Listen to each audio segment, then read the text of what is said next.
Hi, folks. Curt here again, obviously. Um, this afternoon, I wanted to take a few minutes and talk about Emily Dickinson, particularly uh, because I could not stop her death, um, and really kind of juxtapose that with the subject of my last video, which sort of centered around When Lilacs Last and the Dooryard Bloom, which was sort of dealt with Whitman's view of death. He saw death, if you remember, in that poem, kind of as he feminized it and made it more like a mother, more like a kind of a respite in a way. What we're going to see in Because I Could Not Stop for Death is we're going to see something very similar, but Dickinson's going to frame it in the masculine erotic. And I'm going to depart a little bit from Camille Paglia's view. If you watched the video, if you watched the video in the Dickinson folder, where Paglia gives her view on Because I Could Not Stop for Death, I'm gonna deviate from that slightly. In my own view, and again, you can always challenge my interpretation of anything that that I bring up or that I assert. Um, when you do so, try to use textual evidence where you can. Um, so, incidentally, I'm also using the AI companion for the first time with this video. So, it's supposed to give you a summary of what I talk about at the end. We'll see if that actually functions as such. When this recording is complete and posted. Okay, but first of all, I'm going to screen share. So we'll screen share. Go over to our site here. Um, First of all, this just by way of me going through what's in the folder here.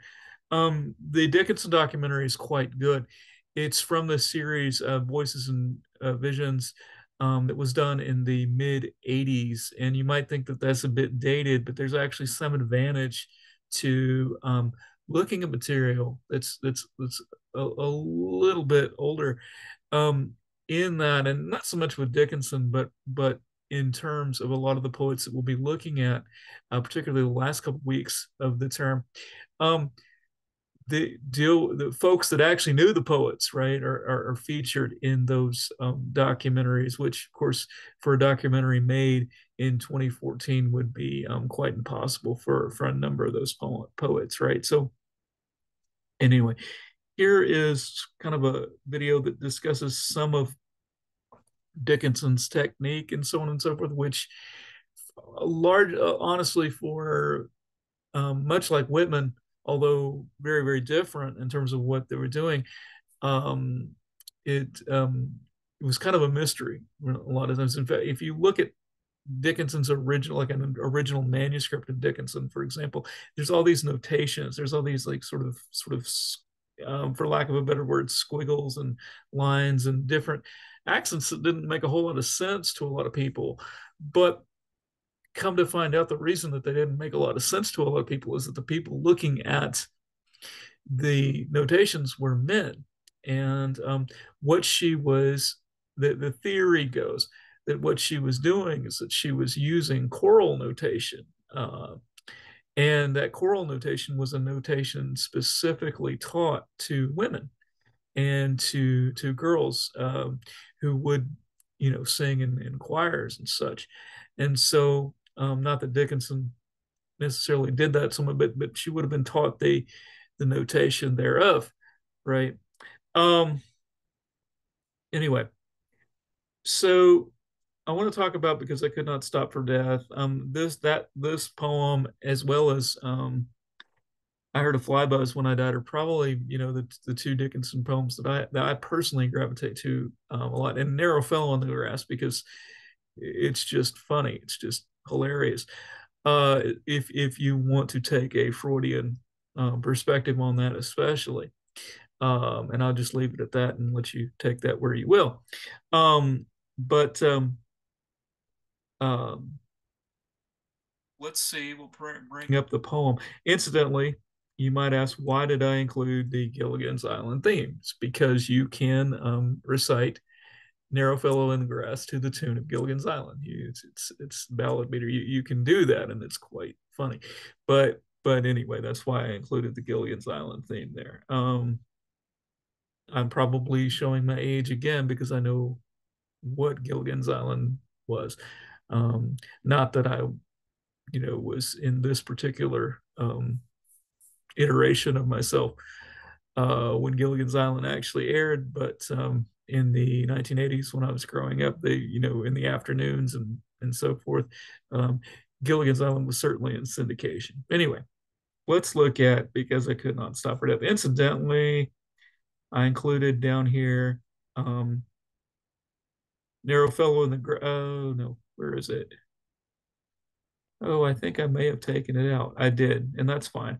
I thought I had included a PDF of Dickinson selected works. I didn't, and there's a reason for that. I didn't want to confuse you too much, but just like we're going to look at if you are enthralled with Dickinson, as you may well be, because she's such an important poet. There's really kind of two strains of poetry running throughout the 20th century and even into the present. Right, we're not that far into our own century, uh, so but so running through the long 20th century, if you will, you have the Whitmanian expression, and then you have the Dickinson. And their techniques are quite different. Their poetry is quite different, but immensely, both of them are immensely influential. Okay, so let's click on this, and so what we have here, um, Because I Could Not Stop for Death, uh, the poem. Um, This is, of course, from the Poetry Foundation. And again, if you were to click on Dickinson here, there's a number, particularly Dickinson's poems, there's a number of them. So if you want to go beyond what I've listed here, you can certainly do that via the Poetry Foundation. Okay. Um, so we'll just go through the poem. Because I could not stop her death, he kindly stopped for me. The carriage held but just ourselves and immortality. So the first thing here that I want to point out is that death is kind. Death is reverential, right, to the speaker of the poem. He kindly stops. I mean, she's busy with life, and he kindly stops.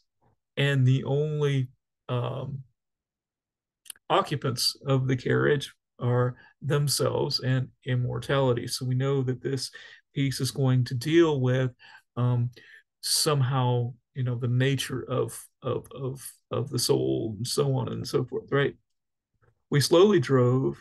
He knew no haste, and I had to put away my labor and my leisure too for his civility, right? So, in other words, she's taking this ride. Um, and she realizes, hey, this is kind of a threshold moment. This is, I'm gonna have to put away, my life up to this point, this sort of mundane tasks and so forth I was engaged in. Now, you can read civility in any number of ways. Here, um, you can read it as ironic.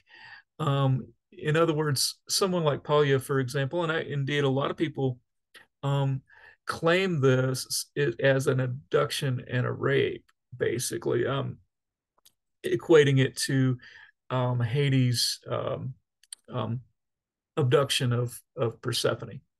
Uh, if you're familiar with the with Greek mythology, which is this is drawing heavily upon here. Um, I argue otherwise. I actually feel it's essentially a courtship, right?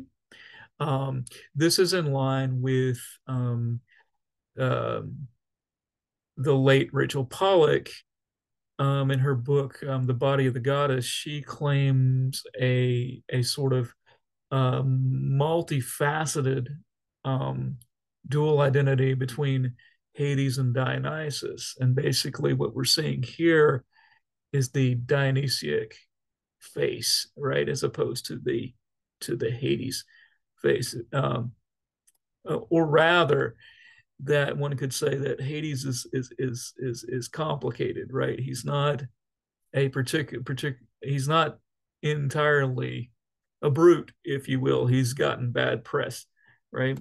So let's keep going here. We passed the school where children strove at recess in the ring. We passed the fields of gazing grain. We passed the setting sun. So you're passing, they're passing school children, right?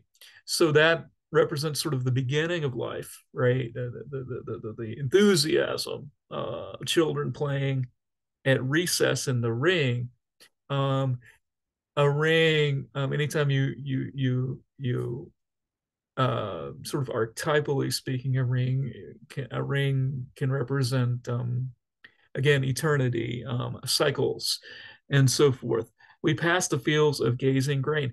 Grain, of course, representing Kore or Persephone, right? She's the goddess of, or actually Demeter, rarely her mother, right? Is Demeter, right? She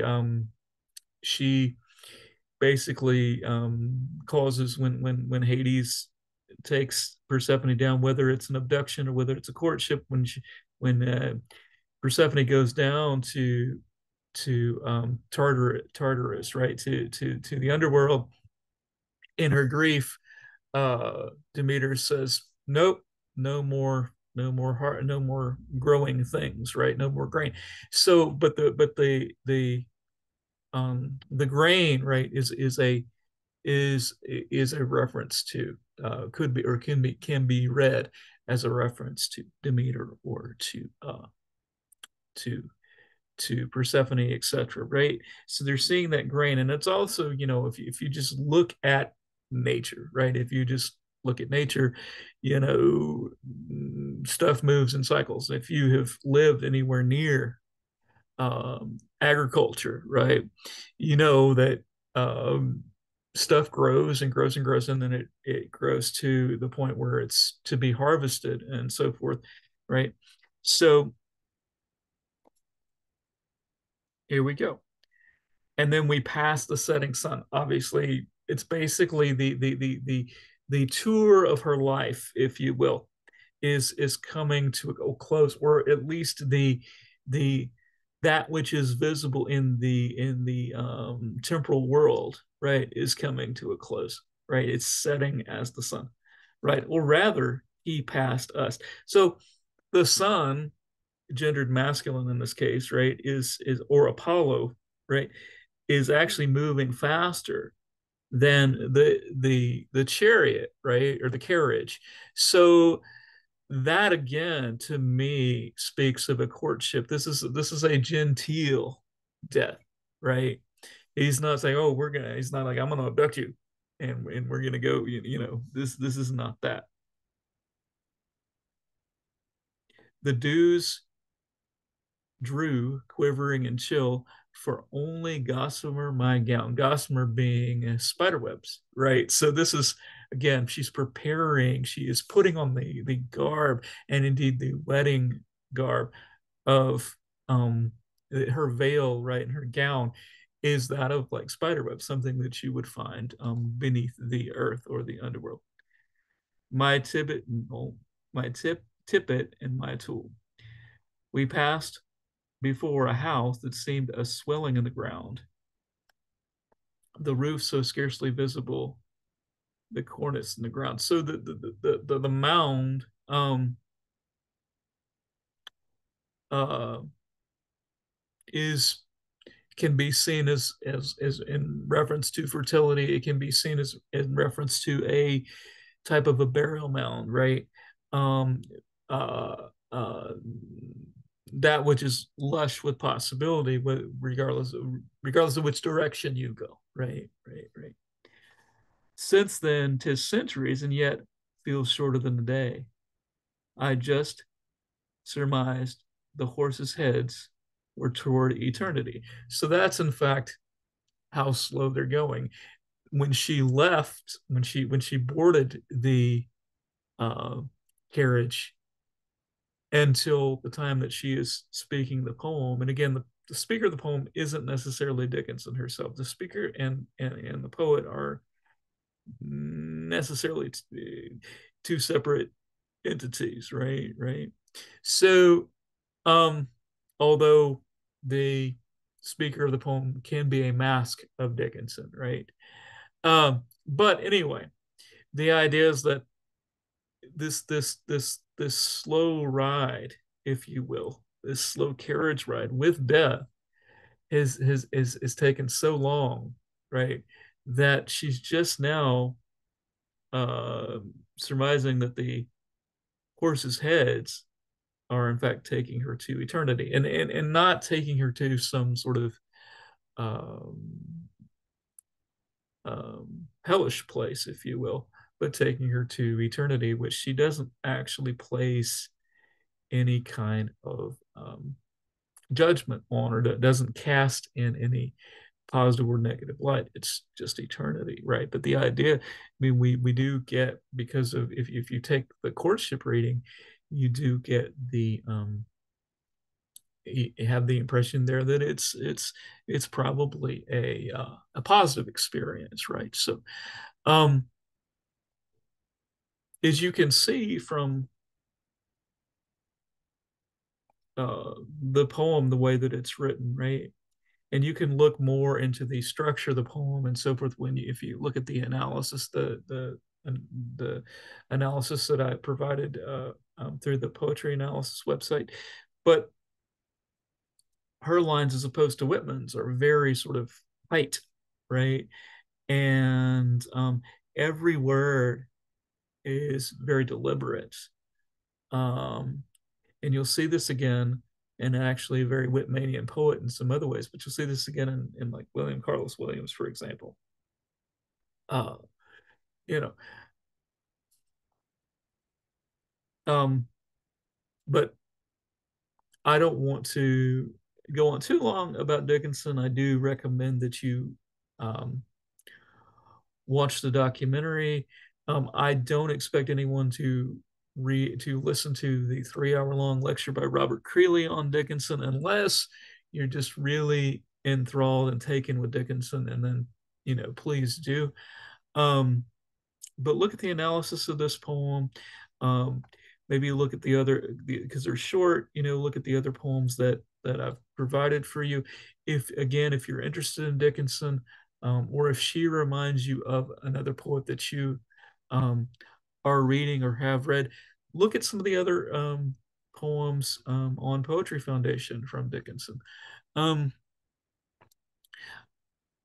I really, personally admire how she constructs her lines, and, again, how deliberate they are. And so where there's something to be said for that.